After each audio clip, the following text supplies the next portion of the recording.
Former Vice President Kamala Harris is pushing back against criticism of her laugh, calling it sexist and outdated. And the comments are sparking fresh debate about gender, politics, and public expectations. Welcome to Morning America. Let's break it down. Harris made the remarks during a recent appearance on the Rich Little Broke Girls podcast, where she reflected on years of commentary about her personality, especially her distinctive laugh, often described by critics as a cackle. Harris said those attacks are rooted in old ideas about how women are supposed to behave. She explained that while humility can be important, she does not believe women should be expected to be quiet, restrained, or small in how they express joy.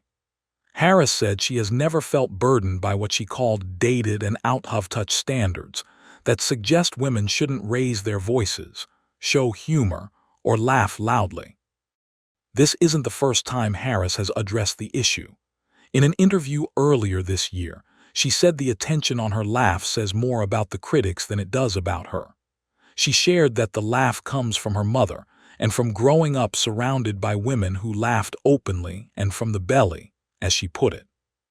The comments arrive as Harris remains a major national figure during the presidency of Donald Trump, a time when political rhetoric and personal attacks continue to dominate the public conversation.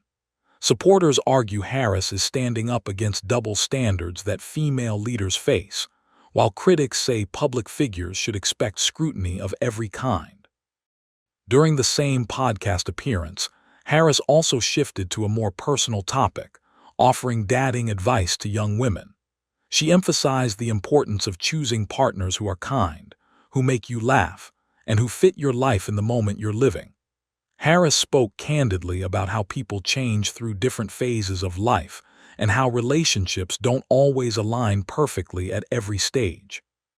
She reflected on her own marriage to Doug M. Hoff, saying they married in their 40s and that timing mattered. Harris noted that if they had met much earlier, they might not have been ready for each other in the same way. The broader message Harris seemed to send was about self-acceptance in leadership, in relationships, and in everyday life, and rejecting narrow expectations placed on women, especially women in power. As reactions continue to pour in, one thing is clear. The conversation about gender, leadership, and public scrutiny is far from over. What is your thought? Write your comment below and don't forget to like and subscribe.